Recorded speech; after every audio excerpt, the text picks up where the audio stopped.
Happy Tuesday, everybody. Welcome in. It's the On Texas Football Texas Livestream on a Tuesday night. Aaron Hogan, CJ Vogelrod, Babers, and ready to roll. We're going to get college football playoff rankings week 2 coming up bottom of the hour, so we'll certainly have that as live content tonight as the 13-member committee will rank the team. Where will the Longhorns be? Where should they be is a debate that we will have. Certainly the Longhorns coming off of a resounding 59-17 win over the Florida Gators, now looking forward to a hillbilly jihad in Fayetteville, Arkansas, guys. It's going to be a rivalry, a hate fest coming from the Fayetteville side, and we're ready for it.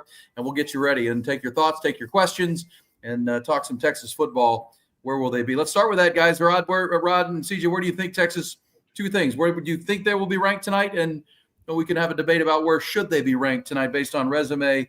I'd like to get your guys' both thoughts on those two questions. Where will they be? Where should they be? Yeah, I think it's likely that you see them as the number 2 overall seed, the number 3 ranked team, right? It'll go Oregon, Ohio State, I would imagine, and then Texas as previously ranked as the highest SEC team, right? They were the 5th seed last week.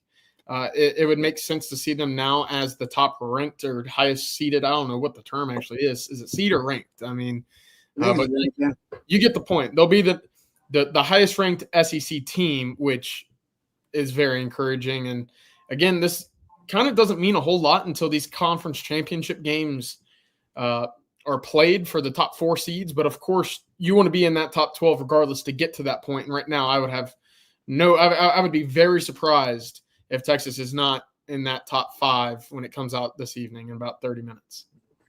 Yeah, I think they probably should be. I don't know. I know there are like 5 different, metrics or different data points they're going to use. And I think ultimately Texas probably will be number 3. I don't know if they should be necessarily because I don't know if Texas has enough quality wins on the schedule. I know strength of schedule is now a big talking point among college football fans. I think Texas, they're in a position now where all they got to do is take care of business. So I'm at, as a fan, I'm like, who gives a damn about the rankings? Just win, baby. I'm at the late, great Al Davis stage of the season at this point. Just win, baby. Who gives a damn? I don't care how it looks. I don't really care. Now, some people want the bye, and that's important. So you got to win the SEC title for all that kind of stuff. So I get that. Just keep winning at this point, the position that you're in. You don't necessarily need help. You control your own destiny. But I think they'll be number 3.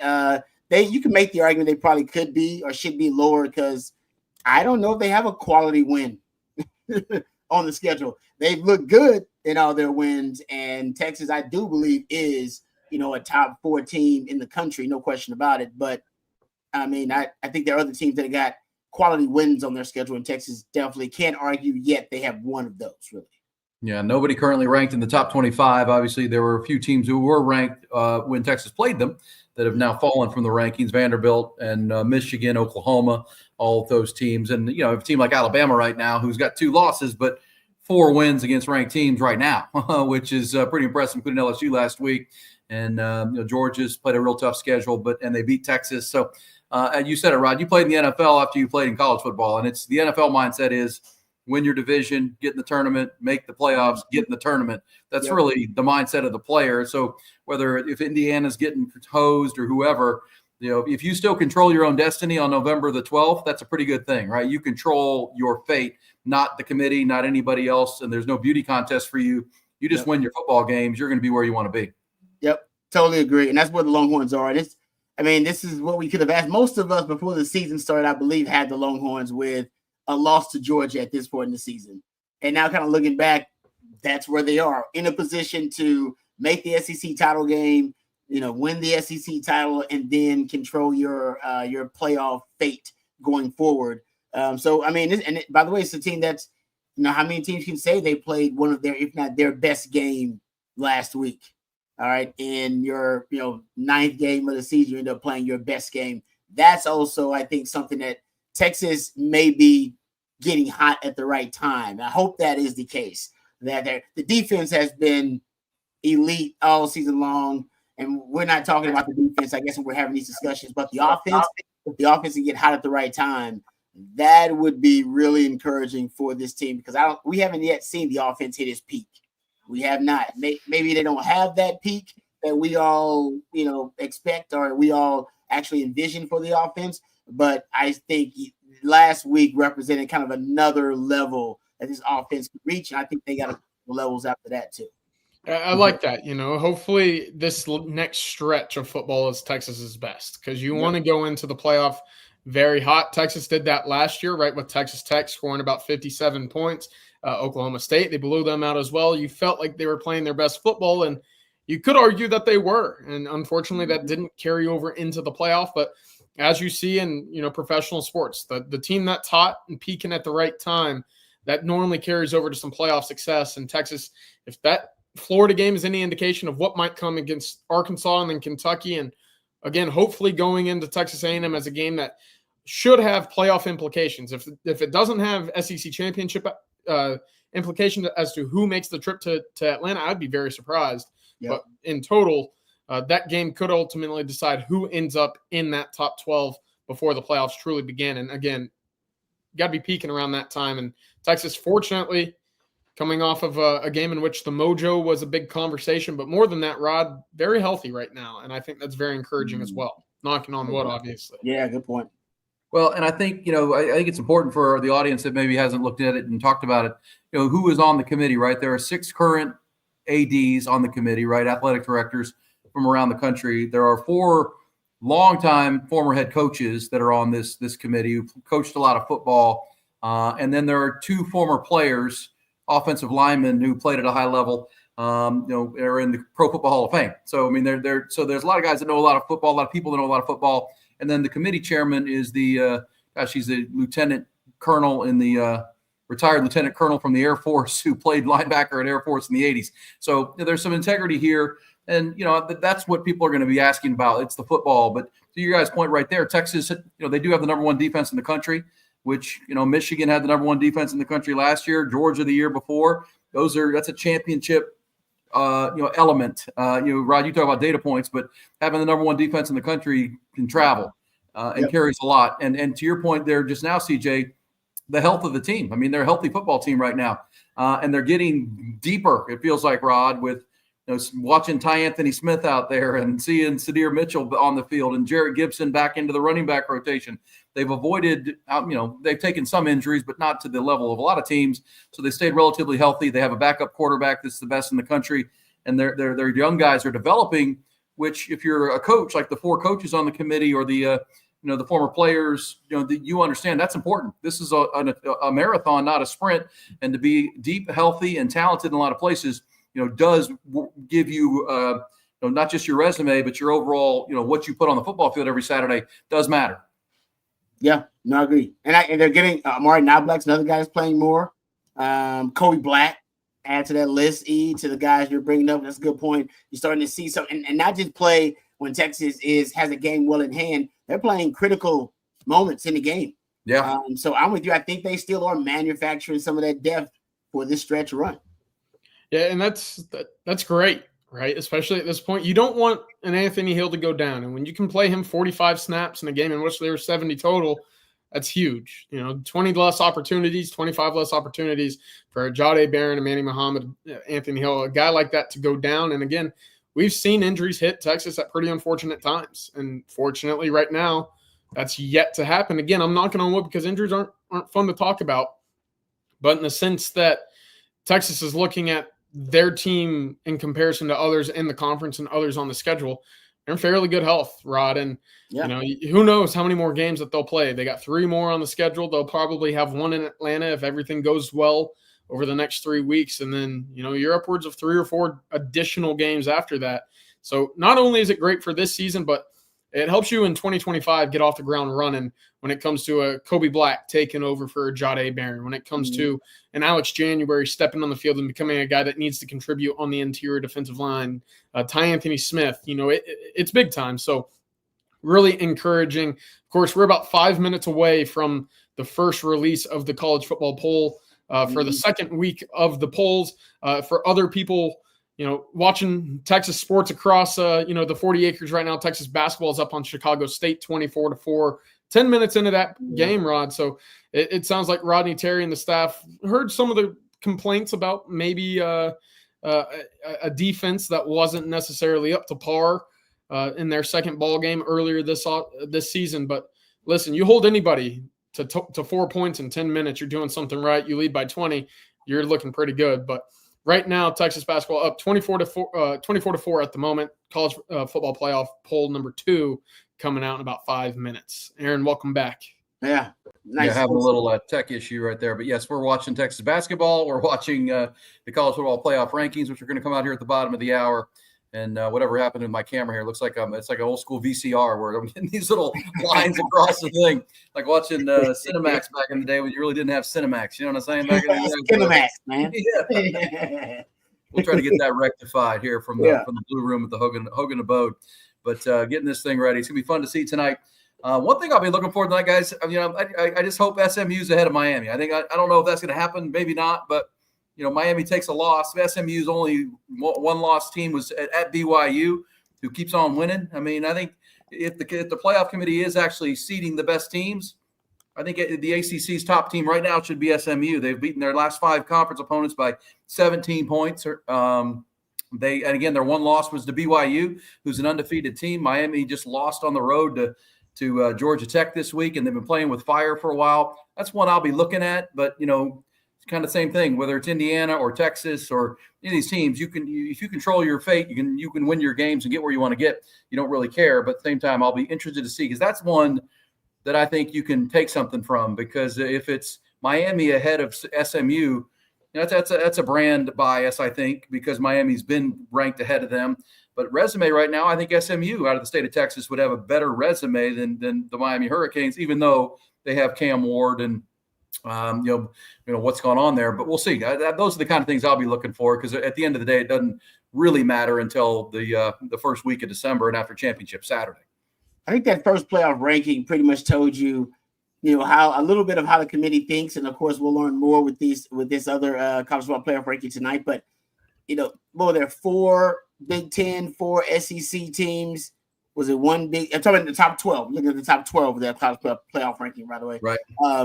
Was it? I believe it was 1 Big 12, 1 ACC, Notre Dame, and then the group of 6 representative, whatever it was. I mean, if you are one of the top 4 teams in the SEC or the Big Ten, they're basically telling you you're automatically in, like it's done. And I think they basically kind of prioritize the data points from there, which tells you, like, playing Big Ten teams and SEC teams. I think that to them is probably going to matter the most, which is why I could see them making a move like dropping Texas below a team that, say, has more quality wins on their SEC schedule. That would be, who may even have more losses. I know that would be crazy too, but I can see them, just because they're trying to make a statement about wins and strength of schedule and about the quality of the opponent. Correct. All right, guys. Texas itself coming off the Florida victory and looking forward to Arkansas.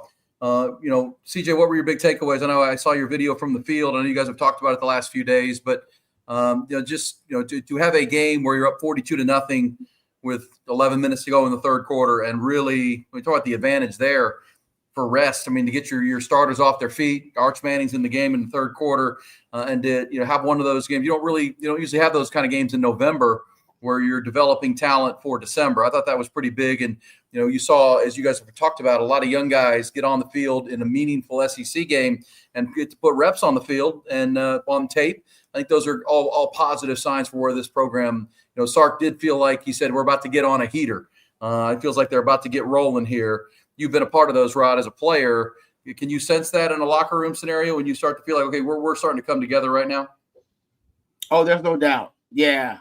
When everybody's playing their best football, when there is that, that synchronicity between all the different phases, that complementary football Sark talks about, and when you're playing your best football of the season, and you're playing against quality opponents, and you're still able to win games and do it in a decisive manner. Yeah, I mean, you can feel that as a team. You don't want to jinx it and start, being too arrogant about it. You still want to make sure you're putting the work in. The guys are their due diligence, respect your opponents. Sark talked about it this week with Arkansas.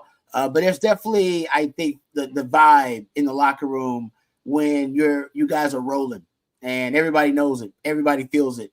And I think hopefully that Florida game is the start of it. And CJ's right. They felt that last year late in the season. Hopefully it's the case. And it'd be the perfect time to do it, going up against at Arkansas, playing Kentucky, and then have to go to another rival's place at A&M, which is going to be just an absolute monster. I mean, that's just going to be a hostile atmosphere. Whether the Aggies are good or not, or there are implications for the SEC title game or not, which I think there will be, that is still going to be damn near religious experience for the Aggie faithful. Longhorns better be ready for that, man. That's going to be crazy. That's going to be wild. Yeah. I really like I was talking with Will Matthews today over at UT, and I really liked how he said it. A confident Quinn is the best Quinn, and when he's confident, you really get to see what makes him such a special quarterback. And that confidence was shot when he returned from injury, right? Oklahoma didn't go his way, Georgia certainly didn't go his way. The 2 interceptions against Vanderbilt, I know that he found a rhythm in that game, but you wanted to see him find some confidence, and that was as confident a Quinn Ewers I've seen in quite some time here in Austin. And that was the version that I think Texas fans were expecting and hoping to see this year from start to finish. And it hasn't gone that way. But again, it doesn't matter what looked like or what Quinn looked like, week 4, week 6, week 7. If you go into these final few games looking like the way that he played against Florida, that's all you're going to be remembered for if you're Quinn Ewers, and is the way that you play against Texas A&M. You play an SEC championship game, and then if you make it to the college football playoff after that, how do you look in that regard? Quinn didn't play poorly against Washington a year ago. They got off to a slow start, but listen, your team put you in a position to take the lead late in the game, right? Multiple times. And I'm not just talking about that final drive, but you had a fumble coming out of your red zone, and you had a fumble going into the Washington red zone. Things could have been a little bit differently had either of those footballs been held onto, and then who knows what that storyline or theme around Quinn would have been. But more times than not in these big games, you've seen Quinn stand up and play very well. And that's, again, just get to that stage and see what Sarkisian and this offense can muster up. So I'm excited for that. And for Quinn specifically, get that confidence back. Because, yes, he's healthy right now. I was kind of sitting in the press box, Rod, saying, I kind of hope Sark sits back there and says, all right, Quinn, throw for 600. Just go get as many touchdowns. Get as many stats, just figure it out. Feel like you are the most unstoppable player in the world, because that's the game to do it. And I understand, obviously, why the short leash was on him, right? You're up by 42. It makes a whole lot of sense to take him out, rest him, make sure that Arch can get some extra snaps.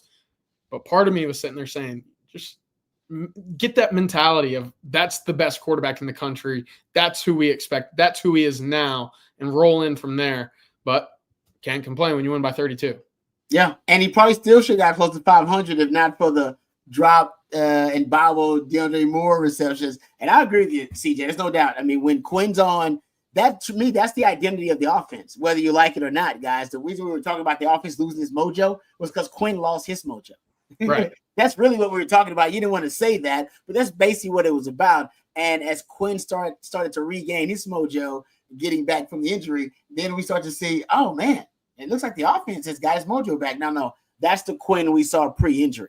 That was the Quinn versus Michigan that put the cape on, and everybody. Then he jumped, he leapfrogged a couple of guys in the Heisman odds, and then people started having conversations about him being the top quarterback taken off the board. Like, that's the Quinn. Now, I'm not saying he's going to be that, but he should be in that conversation. I agree. And I think that's what NFL scouts want to see. NFL scouts, they want to see all the intangibles and the tangibles. They want to see all this stuff, but ultimately they want to see that it quality, right? That je ne sais quoi, that when you go out there, you can put the team on your back as a player, and you can uplift the play of everybody else around you and make them better. Carson Beck has not shown that ability with Georgia, right? I think for Quinn, he needs it down the stretch. That's what they want to see. Definitely saw it in the Michigan game for him. They think Shedeur Sanders has that ability. Well, you know what? Right now, Colorado's in a position to win the Big 12, and nobody had that. Nobody thought that would be the case prior to the season, right? And they want to see that a bit. If you're going to be a franchise quarterback, you'll be a franchise guy. They do want to see that. And I think for Quinn, he's got the chance to showcase that what I call that capability down the stretch here.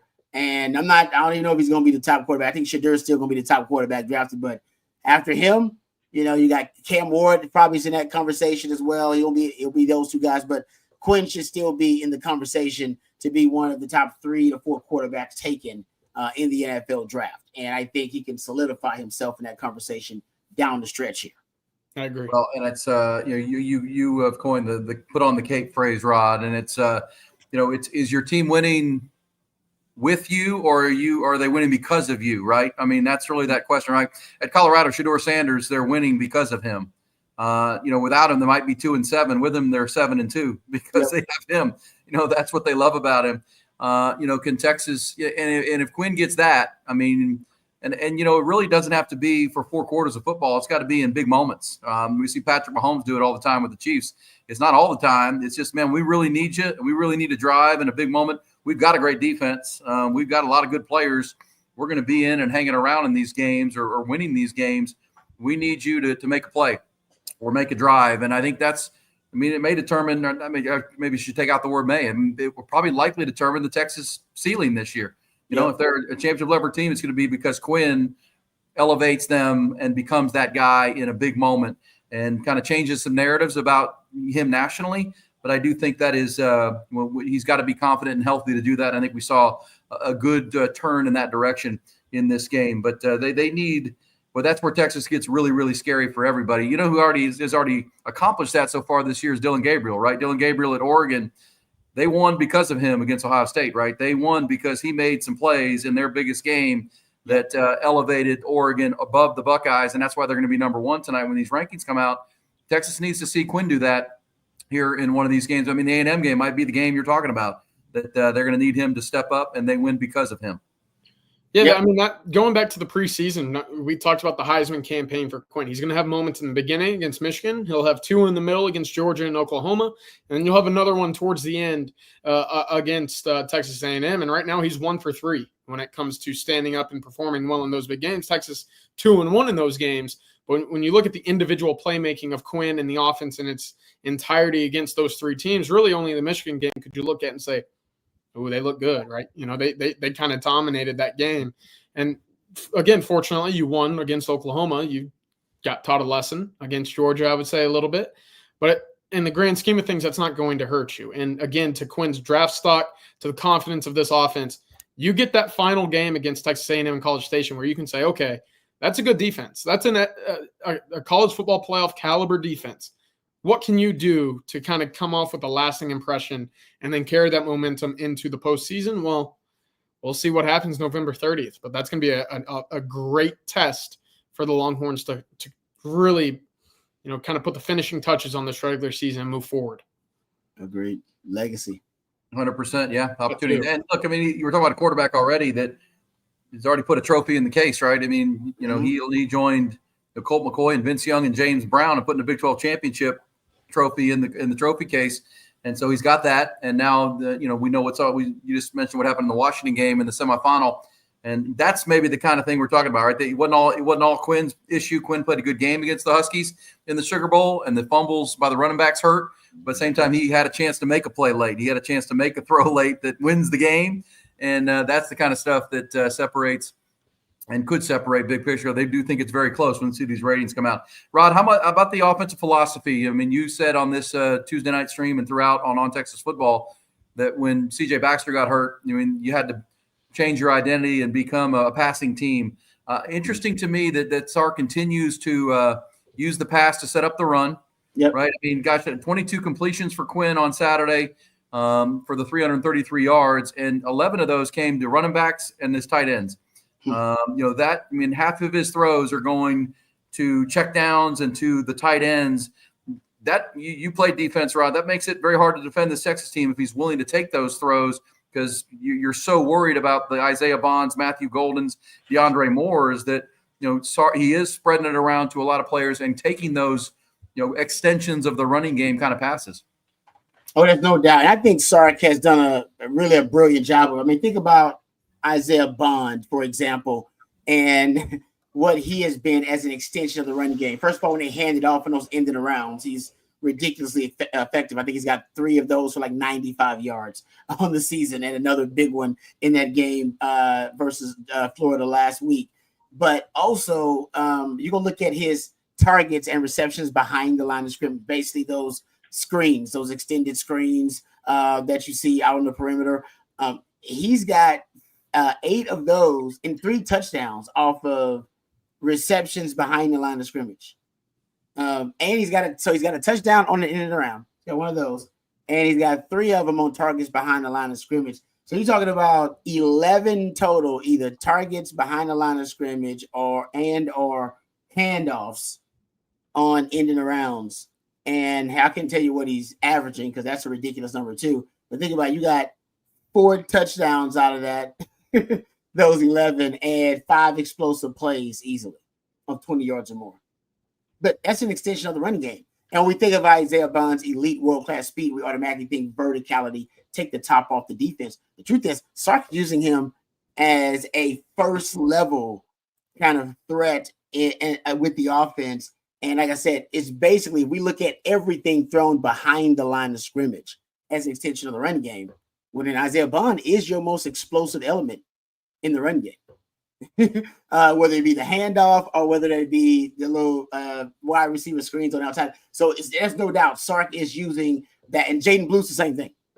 All right. He's like, I just can't toss it to him on a toss sweep, so I'm just going to get it out to him perimeter. And the key actually is Quinn's accuracy on these throws. Go look at the big one to Jaden Blue, the one he pops right before half. You know what I'm talking about, CJ? Yep. Go look at where he puts that ball, guys. Go look at the ball placement. And the pace. Oh my, it's perfect.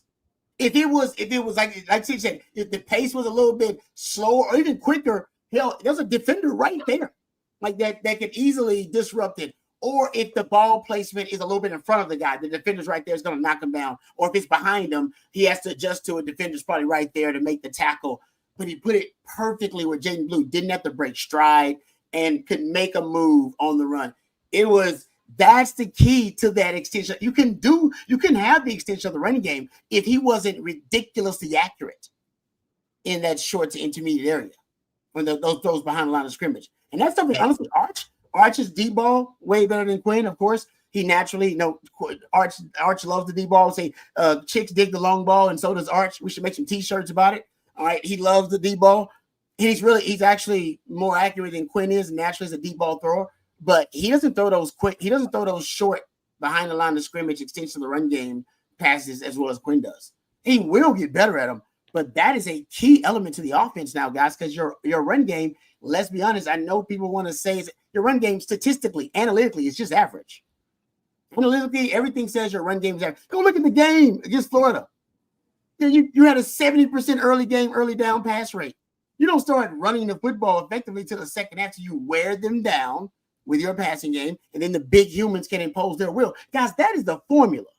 And Sark knows that's the formula because he knows he doesn't trust his running game to open up a game and impose their will and win a game by leaning on it. You won the Oklahoma game with it, but you won it by finding that split wide zone that you hit on a couple of times. Then Oklahoma made the adjustment, and you didn't hit on it again.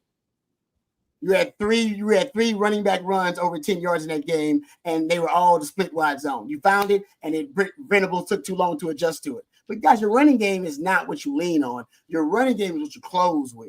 Right. And that's what he's doing. I agree. Well, and putting defense on their heels with all the speed. As Sark said after the game, we want the opponent to feel our speed. Yep. And you know that, Rod, as a DB, man, that's the scariest thing. Those guys can all run. It's a track team. And when Jaden Blue says he's healthier than he's been all year, and he's one of the fastest players in the country, Isaiah Bond, and, Ryan Wingo, all these guys, he can really, Silas Bolden, feel our speed and then, build a lead, let the pass rush get after the opposing quarterback, and then close it with that power run game, which was good to see Jarrett Gibson filling that role on Friday or on Saturday. And now we know that Jared Gibson's walking around campus like the program, like Darnell, like what was the kid's name in the program? He's going high and tight. He's going high and tight with the football. Is it Jefferson? Is it Darnell Jefferson? Darnell Jefferson, yeah. Darnell Jefferson. Yeah, no doubt. No. I'm glad they're still old school like that and they still do it, man. That's legit. That is cool. And I believe the I believe the rules are if any player brings the football back, then you got to run laps. You got to run. Oh, laps. yeah. So, good for them. I'm glad it's top of mind. I'm sure Jaden Blue had to do it early this year. Then I'm sure for a couple weeks. Well, I believe Bijan had to do it after the Texas Tech fumble as well. So it's not a brand new thing, but it is. You know, it's fun. You know, it's a nice little freshman initiation, I would say. Like hey, that. Man. Yeah. That's it. The high and tight. Make sure you got those 3 points of contact, get that thing up in there. Because you can't just, even on campus, you can't be carrying around like a loaf of bread, man. You got to be right up here with that. All right, guys. We're going to get into some college football playoff rankings because they're happening right now on ESPN. We'll talk about them. But Rod, tell us about the Carrot Concierge and everything that's going on. Holidays are right around the corner. You need a gift for your significant other, your moms, your daughters out there. Great opportunity right there with our friends and great partners on a Tuesday night. No doubt about it. And if you're looking for the right gift, the perfect gift for the person, that special person in your life, make sure you check out the carrotconcierge.com. Jody Reynolds is a personal jeweler. She is the Carrot Concierge with an office right there in Westlake. Jody focuses on helping men purchase the special gift for that special woman in your life. You can use the QR code. You'll see it come up on the screen here momentarily. Use that QR code to see even more, or visit her on Instagram, or visit her website, thecarrotconcierge.com as well. Jody prides herself in providing personal service. She takes the extra steps to make sure, you see the QR code right there. Jody takes the extra steps to make sure your lady gets exactly what she wants. And because she doesn't have the overhead of a storefront, she can get the highest quality inventory at the lowest possible prices, as much as 30% less than what you'd see at a jewelry store. So if you're looking for something very special for that special person in your life, birthdays, anniversaries, Christmas is right around the corner, the gift-giving season. Jody has a variety of tennis bracelets, rings, necklaces, and more, all beautiful jewelry, all personalized for you and yours. Check out the carrotconcierge.com, visit her website, or give her a call or text and take care of that very special person in your life with the carrotconcierge.com. Thank you very much for sponsoring our Tuesday live stream. Absolutely. That's a great way to go. Because it's starting to click in. We're starting to see commercials for Black Friday and the ads. You got to get that locked in. For sure, guys, on the On Texas channel. So back end of the top 25 is Tulane, Army, Missouri, LSU, South Carolina is 25 through 21. So LSU drops all the way down to 22 after their loss to Alabama. Guys, I know when you're going into Death Valley is a tough place to play, but is LSU overrated as a win? Did we overrate that a little bit because, they lost USC this year? They got trounced by the Aggies. Or is that still a quality win, even though they're 6-3 and now sitting at 22? Like Louisville is sitting 6-3 and at 19, yet teams in the ACC don't really get the credit for beating Louisville that SEC teams get for beating LSU. It's interesting. LSU, it was a better team earlier in the year than it is now, I think, especially because of some of these injuries. But they have a good quarterback. They have a great wide receiver. They have a really good offensive line. But they've been banged up defensively with some of these injuries. It's interesting because they also probably should have lost to South Carolina as well, who we just saw ranked earlier at number 21, a spot before them. But South Carolina might be held out of the playoff this year because of blocking the back on a pick six against LSU in that game. Kind of crazy to kind of look back on and see what those big moments were that are costing teams, quote unquote, from their playoff chances this year. Right now, South Carolina, 3 losses and very unlikely to make it. Yeah, they've lost to Bama and Ole Miss, Bama, Ole Miss, and then that LSU loss you mentioned, CJ, where they kind of had that game. Colorado is 17, so Deion Sanders' team kind of slowly climbing the rankings now, 7-2, early losses, but they're one of those teams that don't really care where they're ranked because they're in control of their destiny, the Big 12 title game, Rod. Yeah, they just got to win, and I remember saying before the season started when people were down on Colorado, I said, man, how can you be down on Colorado when they'll have the only team in the Big 12 with 2 first-round draft picks on the roster, the best quarterback in the conference, and the best player in the conference? I was like, they're definitely going to be competitive. Now, I didn't think they'd win the Big 12, but I thought it'd be crazy to be foolish to think that they'd be at the bottom of that conference with that kind of talent. And Deion's done a great job. Deion's done a better job of coaching, I think, than we're willing to give him credit for in that regard, too. But I think ultimately, I'm with you. They couldn't just crash in the party because nobody had them winning the Big 12. Everybody had them potentially competing for the Big 12. But right now, honestly, it's hard to say there's a team. I know BYU is a good team, but the talent on the team with Colorado, it's hard not to take them in that matchup. They end up playing in the Big 12 title game. Yeah. Well, and then the question would be, would BYU get in if their only loss is to Colorado? If they get there undefeated, would BYU have enough style points? Maybe not. I don't know. As a one-loss team, that's a great question. Yeah, I don't know, because in the playoff rankings, they're telling you they don't respect the Big 12. You're getting one in, and I don't know if they give an extra one. That depends on how the SEC and the Big 10 cannibalize each other. That's a big part of that discussion. Well, I would put BYU's resume with Penn State's and say, where's the difference here? There ain't much. There ain't much difference there. Yeah. But BYU had to survive the Holy War, but that is their rivalry game with Utah last Saturday, and the Utah AD went crazy and started going to the mic and calling out the Big 12 officials. Longhorns have been there before with Kevin Marr and his crew for sure. But one other note. 15 is what A&M is in the week 2 rankings. A&M is 15 off the bye week. SMU is 14 to my question earlier, and Georgia is down to 13. Georgia Bulldogs down to 13. How about that? Wow. Yeah. Boise State would be one of the first teams in at number 12, the highest ranked non-Power 4 school. Ole Miss at number 11 and seated at the 11th spot. So if you're watching the committee rankings, that's how they're coming out. But A&M 15, Georgia now outside of the top 12. Thoughts, CJ? I think that's best case for Texas. Again, you're looking at the 2 teams right now that could really pose a big threat for you. You already saw it against Georgia. You don't want to see Georgia again. Regardless of how poor Carson Beck is playing this year, Georgia's got the best front 7, the most dangerous front 7 aside from maybe Ole Miss when it comes to bad matchups for Texas. If you're a Texas fan and you are wondering who to root for Tennessee and Georgia this weekend, I think you look at it and you say, I don't want to face Georgia at all in any circumstances, especially if that game is anywhere near Atlanta, because you know that they're going to travel very well. So seeing them on the outside, I think for Texas fans should be saying, okay, that's good. Yep. And then 10 is Alabama, Rod. Alabama 10, even with the win over LSU, who dropped all the way down into the back end 20s. So Alabama now with 4 top 25 wins of current ranked teams, but 7-2, the 2 losses sticking to the loss obviously were to Tennessee, who's going to be a top 10 team.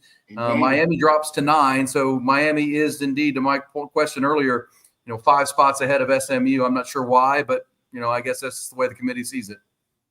I think honestly, big brand. Brand. I think I know it's hard for me to I'm sure we can break it down to something else, but I think that's more just about the quarterback brand. Yeah, exactly.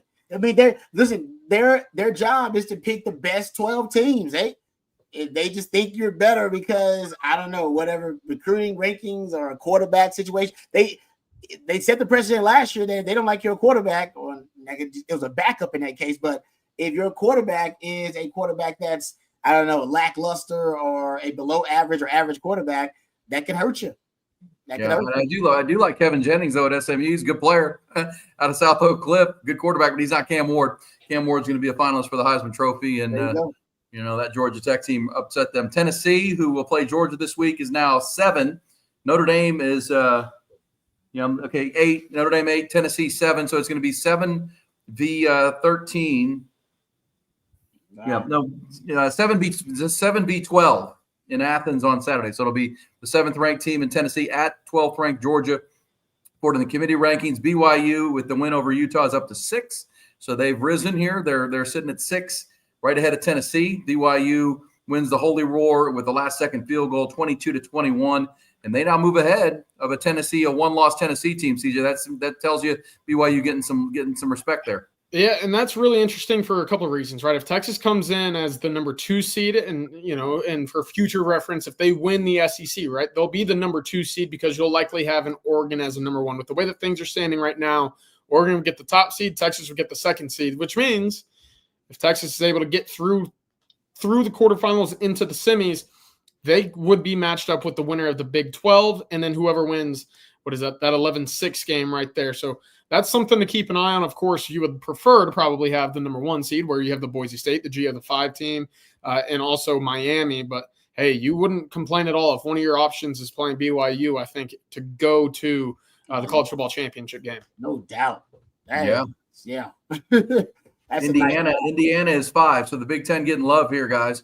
Indiana 5, which is interesting. That game would be awesome. Indiana, Alabama's listen. Kurt Cignetti was previously at Indiana with before Nick Saban, excuse me, Kalen DeBoer was at Indiana before he took over for Washington. Obviously now at Alabama, but I think when you look at it, and this has been my argument for Indiana and Texas all season.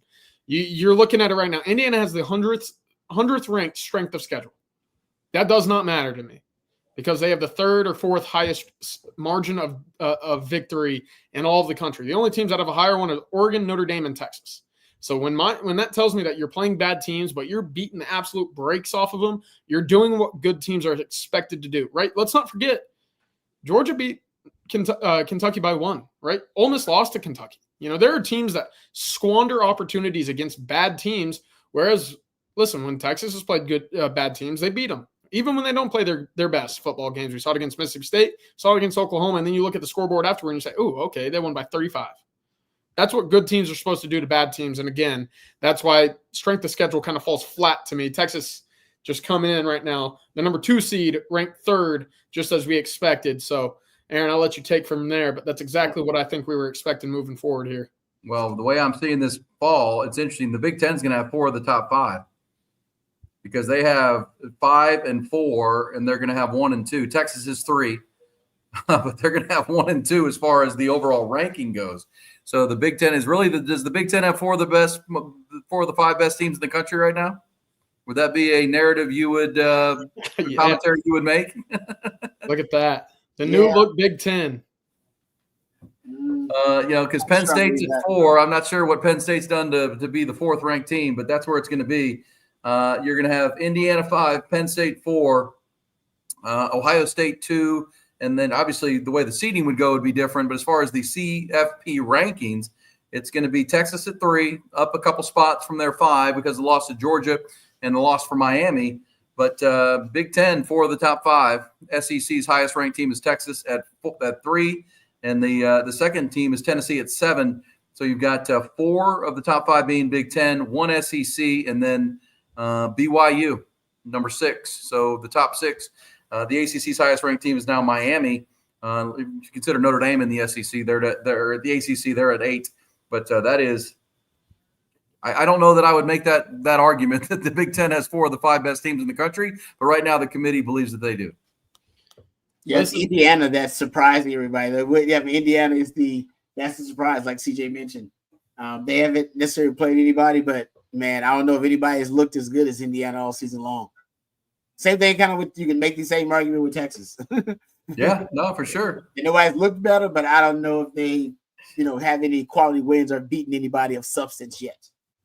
Yeah, but the whole brand bias debate, Rod, that you mentioned, they kind of the committee has moved away from that a little bit because Indiana's not a big brand, BYU's not a big brand, but gosh, I mean, Penn State at 4 is Penn State the 4th best team in the country? Would you be afraid? Where would you be more afraid to go play a road game right now, CJ? Penn State or Ole Miss or Alabama?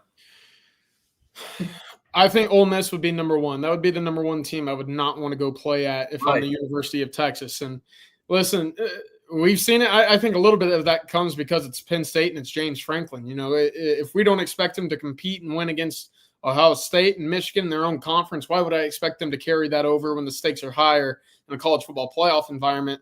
But right now I'm looking at it saying, bring it on. I like the idea of Texas having to play Alabama again. I like the idea of Texas lining up to go play BYU in a semifinal game potentially. That fits what Texas wants to do, and I think that 2 seed is exactly where they want to be. Of course, that also means that they would have a bye and 1 week to prepare extra for whoever they would play.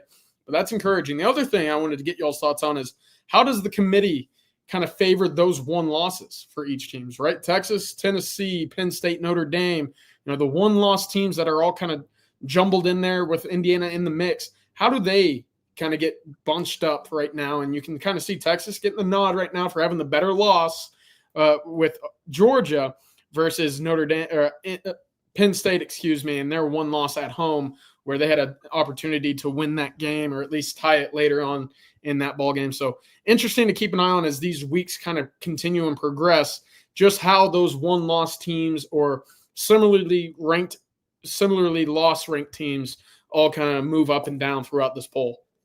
What is interesting that Boise State, who they have the best loss because it's a road loss at Oregon. They've got the best loss on the board of the one-loss teams, right? I mean, they lost to the number 1 team at Oregon by 3 points. So Boise State undefeated, but they don't have a really high-quality win, but they have the best loss. Second best loss would probably be Ohio. You could debate between Penn State and Texas because Penn State lost at home in a close game to Ohio State where their quarterback threw an interception at the goal line. They couldn't score from the 1-yard line. That was a close football game. Texas lost to Georgia, who's now down and outside the top 12. So that hangs. Notre Dame has the worst of the losses, without a doubt, because they lost to Northern Illinois. Tennessee's loss at Arkansas looks bad at this point, as far as that. But it was a road loss right after they had to travel to Norman, Oklahoma, to play a tough game. So it was kind of a back-to-back thing. So that's how I would rank as far as the one-loss teams go. Miami's loss at Georgia Tech's not a good loss, and BYU obviously doesn't have a loss. They're undefeated. Rod, the Alabama game, when I see Alabama, boy, with those 4 really quality wins that they have, they also had back-to-back losses. And, they have the dreaded Mac Brown, don't let one loss beat you they actually beat Georgia, then lost to Vanderbilt. So they have the 2 losses to Vanderbilt, and then Bama coughed one up to what's their second loss? Bama's second loss is who? It's escaping my mind right now, but I will think about it for 1 second. Who was the first you said? They lost to Vanderbilt. They beat Georgia. They beat Georgia, and they lost to Vanderbilt. And then they lost to who else beat Alabama? Tennessee. Tennessee. They lost at Tennessee. So they lost to number 8, and they lost to Vanderbilt. So Alabama with 2. But as far as the best one-loss team, that's the best loss is Boise State because it was number 1 at their place by 3. Thanks, guys. Yeah. All right, Rod, let's tell them about Duck Camp, and then we're going to get back into this. We'll take your questions and thoughts on it. Texas sitting right there, as you see, is the number 2 overall seed, number 3 in the rankings. But the Big Ten with 4 of the top 5, that is the headline. Right now, Texas would be the 2 seed with, projected to be the conference champion in the SEC. At this point, that would mean they would be off after championship Saturday in early December and then would play a home game. Actually, they wouldn't play until New Year's weekend against the winner of the Alabama-Indiana game, which at that point would be played in Bloomington, not Tuscaloosa, with a 10-7. And then the winner would meet. Yeah, the winner would meet in either December 31st or January 1 in a neutral site environment. Rod, tell them about Duck Camp, and we'll get back into this 12-team CFP. All right. Thank you very much, E. I'm wearing some Duck Camp right now. I'm wearing one of my Duck Camp shirts. Yeah, man, they got this color. I mean, it's not exactly burnt orange, but it looks pretty close to burnt orange. Close enough. Yeah, exactly. Duckcamp.com is where you go check it out for yourself. Duck Camp produces premium outdoor goods for the outdoor spirit in all of us. Duck Camp is dedicated to providing the best outdoor goods so you can outdoor good, whether you're an avid hunter or a fisherman, or you prefer, like me, the camaraderie of the campsite and the campfire. Duck Camp is a brand that understands the culture of outdoor living and the good times and good friends that come along with living an outdoor lifestyle. That's duckcamp.com. They got a new fall selection. This is actually one of the items in their new fall selection. Really comfortable, fantastic. My wife was jealous actually when she kind of felt the material of it because it's such great material. So go check it out, duckcamp.com. They got a lot of great items there. They got items for the avid hunter or a fisherman. But if you're like me and you want to kind of fake it till you make it, and you just want to style and profile with Duck Camp, you can do that as well. Duckcamp.com. Go check it out for yourself. And thank you very much for sponsoring our Tuesday live stream. We do have a couple of super chats, guys. I want to throw out there real quick. Jeff throws out there pressure Quinn, and he's not that great. He wanted us to know that. That I would say, Jeff, that's almost every quarterback that's pretty much ever played. All of their stats are going to drop. The question is, when Quinn is pressured, can he mitigate disaster Can he mitigate the negative play? Can he keep you out of the bad negative play? And I think oftentimes that's the challenge for Quinn when he is pressured. And I think the best game I think he played under pressure was probably that Michigan game where he was unbelievable and they were trying to pressure him a lot and they put pressure on him, but he always made the right decision under pressure, whether it was getting rid of the football, whether that was taking the sack, whether that was getting the ball out to his hot route or his hot read, the check down, or that was him stepping up in the pocket, whether that's him escaping and abandoning the pocket. I can't remember a play where he didn't make the right decision under pressure in that game, and you want to see more of that. And that has been inconsistent for Quinn. I'll just throw that out there. Yeah. Thank you, Jeff. Well, I think that's right. I mean, Rod, you said it. I mean, you played defense the highest level. I mean, that's the goal is to get pressure, affect the quarterback is the way it's said. Yep. Gosh, we saw on Sunday night where Jared Goff had been completing like 84% of his passes for about 6 weeks. Texans pressured him. He threw 5 picks. Pressure breaks pipes. You just especially when you got good defense behind it. That's not to because Jared Goff's one of those guys that kind of reminds me of Quinn a little bit. I mean, they both on schedule, on time, rhythm of passer. Yeah, no doubt. Yeah, similar that way. And that's going to be his kind of comp when it gets to it. But yeah, pressure is the key. That's why pass rushers make so much darn money and left tackles make so much darn money in the NFL because you got to affect that quarterback because everybody gets rattled under those things. I mean, there's very few that do not. In that spot, and Quinn has to continue to evolve with that. We saw with Carson Beck against Ole Miss. I mean, the pressure of Princely, Uman Mielen, and that Ole Miss pass rush, they were relentless and got after Carson Beck, and he had a rough night. That's the name of the game. That's the chess match that goes on. Every coach knows quarterbacks under pressure will make some mistakes. If it stays this way with Oregon, has a cakewalk to the championship game. That's true. Thanks, Major. What's that? Being the one seed. Thanks, Major, for the super chat. Thank you, Major. Yeah, well, no, I mean, look, Oregon survived the Boise State game. They handled Michigan at Ann Arbor, which we know is not what it has been. Obviously, it's a helmet win, not a great win. But then, they beat Ohio State. I mean, they knew how big that game was. They understood the importance of that game, and they pulled some things out that they hadn't shown much against the Buckeyes and won that football game that really, once you get over that hump, puts you in a driver's seat position. Texas could say the same thing about the Georgia game. If Texas had found a way to win that Georgia game, they'd be the one sitting in the 1 seed with a chance to roll in and be the 1 overall seed. But, Rod and CJ, you know this from the NFL side because we're now having to parallel this with what happens at the highest level. Just being the 1 seed doesn't guarantee you win the Super Bowl. You still have to win your way to the championship. And I don't know how much of a cakewalk that really is, right? Notre Dame, Tennessee, I think both of them would match up well against Oregon. Maybe not to be the favorite, but listen, that you're gonna, I don't know if that's a cakewalk. You still have to play Ohio State or Miami in the semifinals. I'm looking at it now. Is that the most favorable path? Maybe. Well, by the way, Oregon's going to still have to beat Ohio State again or Indiana to get themselves to keep the 1 seed, right? I mean, they're still going to have to win the Big Ten championship to get to that spot. Right now, I know what you guys are saying. That's the path that December, January would present, but they still have to beat the Buckeyes again, most likely, in another rematch of the previous game. But, yes, if they get the 1 seed. But, yeah, I mean, Tennessee's got a great pass rush, too, with maybe the best pass rusher in the whole country. Notre Dame's got a really good secondary, Rod. You know that. I mean, they're outstanding. And are getting better with Riley Patterson on offense. I don't know cakewalk. I mean, but Ohio State would be the semifinal game. They could play. That could be the scenario right there where Oregon and Ohio State play 3 times this year. We know there were. That would be something. That was reality. We may get 3 of those. At least the way that thing plays out right there. Now for Texas's path, let's go through the hypothetical. Right, Texas in this one, they'd be ranked number 2. They'd have a bye to the quarterfinal. They would await Alabama, Indiana. And I think that's a really interesting game. You could probably flip a coin, especially that game's in Bloomington. I don't know if that provides any sort of home field advantage or not, right? This is as high as I've been on Indiana this year, Rod, and you know it. Aaron, You've heard me say it.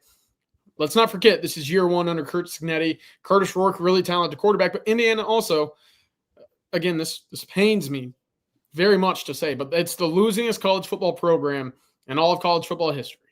Wow. Does this game get over their skis a little bit against big old mighty Alabama? You know, the gold standard for the last 15 years in college football, going to the road and playing at Indiana, a team that just won its first ever 10-game season last week in program history. Put that in perspective. But to my point one, that would be tremendous for the sport of college football, right? I think that's why the 12-team playoff is so exciting, because you get to have games like this for Indiana, a team that's never won 10 games in program history. And it's in the history of college football. Never done it before until a week ago when it beat Michigan. Would have a home game in Bloomington against Alabama and their former coach to go play Texas in the semifinal. That would be awesome. I want to get y'all's thoughts because, listen, all that said, I think I'm taking Indiana in that game. I do. I think that they have the better quarterback in that game. I think that they have enough playmakers on the outside to expose what has been a down Alabama secondary this year. Now, the question is, what can they do in the trenches? Because I think when you start looking at Jam Miller and that running game from Alabama, that might be a bit of an issue. CJ West on that Indiana defensive line can only do so much. But to the hypothetical, I think Ole Miss beats Penn State. They go play BYU. If Texas faces off against Indiana, Alabama, and they win that game, I think they're facing Ole Miss. And that is a very problematic matchup in my eyes. I think right now you look at 3 teams in the SEC that can get after the quarterback: Georgia, Texas A&M, Ole Miss. Ole Miss, I believe, had 8.5, 9 sacks against Carson Beck this past weekend. They won a football game pretty easily. They rush the passer very well. Now, what do the other teams not do well? They don't throw the football well. That's Carson Beck. He doesn't throw the football well. Marcel Reed, he certainly does not throw the football well. Ole Miss does. They are a very complete team when they start playing their brand of football. You talk about complementary. It's very important for Texas. It's probably even more so important for Ole Miss. That's a team I'm looking at as an 11 seed where I would say, I would not want to see them on my side of the bracket if I'm Texas until at least the semifinals or the national championship game.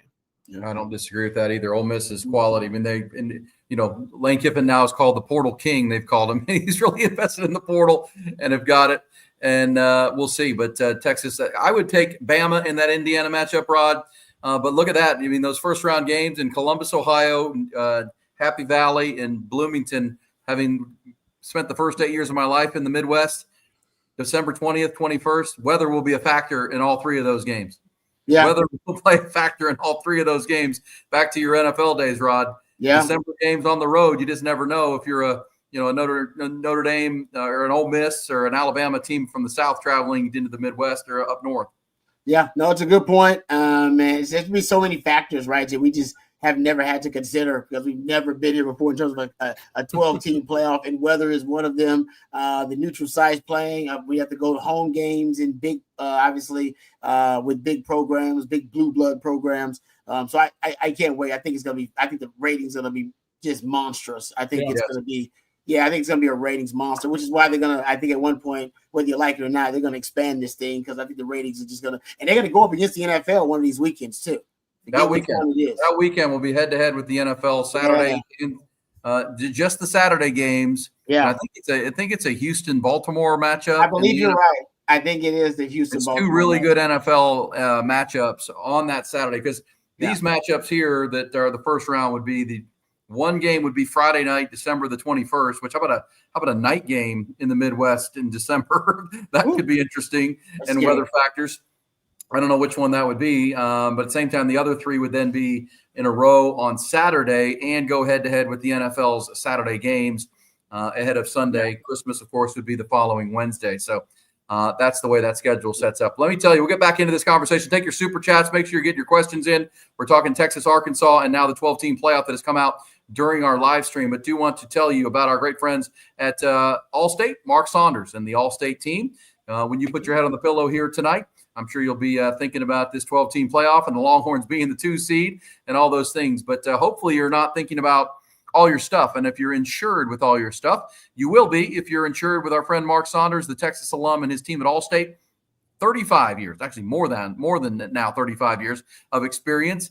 And it's the only insurance agent you're going to need. Everything is covered. Your home, your car, your extra accessories, those boats, motorcycles, RVs, ATVs, everything is taken care of as you put your head on the pillow and insured. If you're looking for someone local, Austin Round Rock area, make sure you give the Texas All-State agent Mark Saunders' office a call today at 218-8571. If you're here in Austin, it's 512-218-8571. And ask yourself again, are you in good hands and covered everywhere with more than 35 years of experience? You will be with our great supporter and on Texas football viewer, our friend Texas alum Mark Saunders, 218-8571. All right, guys, as you look at this 12-team playoff ranking, as Matt has had it up there, anything else stand out to you? BYU being up where they are, I think, is interesting. But Rod, we talked about earlier in the broadcast here, but that could be Colorado. Like if you're thinking about it as we were, Colorado's up to 17. They control their destiny. If they play BYU, it would be in the Big 12 title game with Shedeur Saunders and Travis Hunter. They could beat BYU. That could be a Colorado situation. Now, that might be the 4 seed at that point, but replace Colorado there. Or if you're looking at the Miami matchup, replace that with SMU, because SMU could be in this thing too if they beat the Hurricanes in Charlotte in the ACC title game.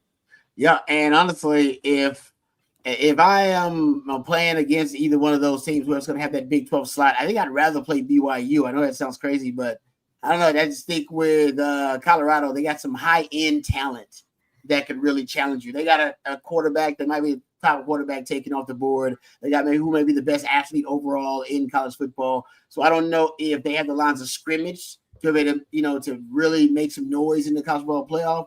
But they definitely got the skill talent to be able to do it. They got better skill talent than anybody else in the Big 12. Hey guys, let me ask you this question, CJ. If Georgia beats Tennessee this week, and you told me a minute ago that you're hearing that the quarterback at Tennessee, Nico Iamaleava, has maybe a concussion and may not play in Athens. If Georgia wins that game, who falls out? I think it would be Tennessee. I think it's just a simple swap. It'd be Georgia for Tennessee. Now you'd have to rearrange who's where. Right, Notre Dame probably would jump up a little bit. But, Georgia I think would be back into conversation. Now you have a top 10 win again, and that kind of forgives. You if you're Georgia, you have a win over Texas, who's number 3. You have a win over Tennessee, who's number 8. Your 2 losses, as bad as they might have been, right? Hey, Ole Miss right there next to you in the college football playoff as well. So I think it's just that simple of a solution. I think Texas A&M would remain out. I think SMU would remain out. And you just sit there and bump Georgia right back on into this picture.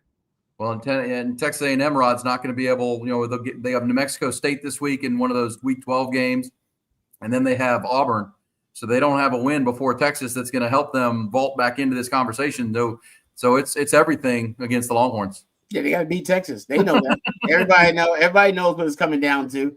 And I'm glad. I think it's going to be one of the most epic Texas A&M games of all time, not only because both in the SEC and rekilling the rivalry, but I think you're going to have SEC title hopes on the line.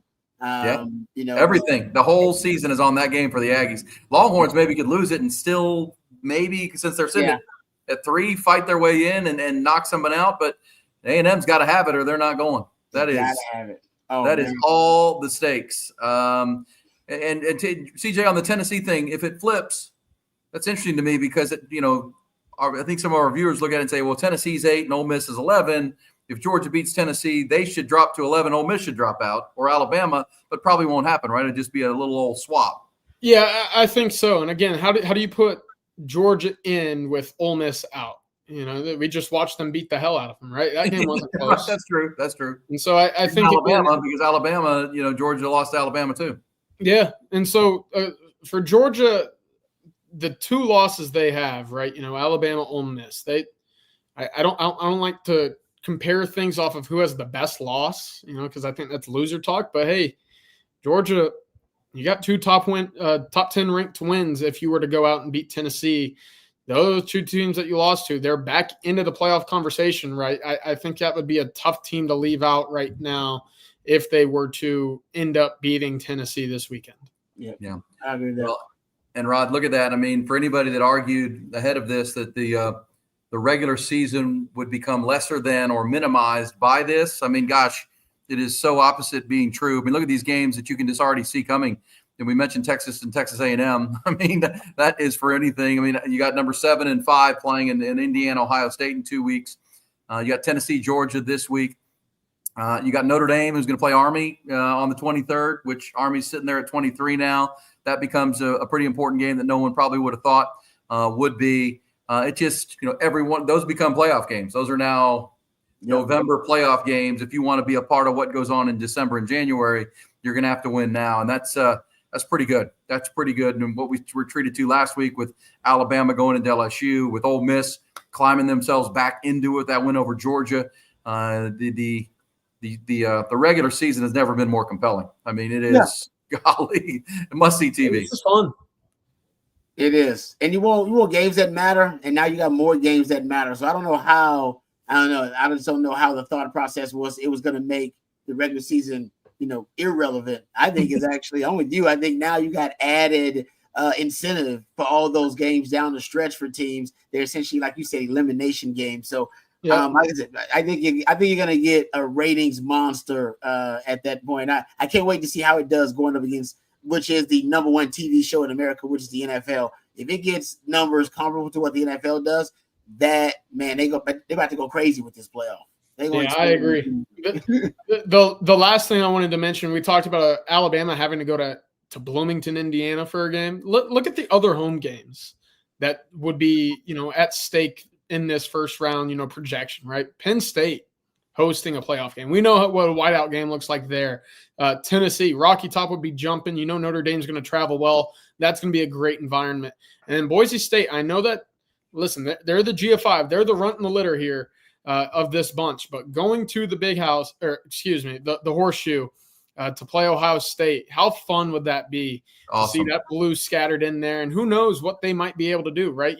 That's a good defense. That's a team that can control the line of scrimmage, that time of possession with Ashton Jainty. If they're able to maybe play their style of football, they could pull off an upset Jainty in front of Ohio State and all their fans. That would be something. Jainty, the new version of Barry Sanders against the Buckeyes, and Will Howard will spill the pill, as we know, Rod.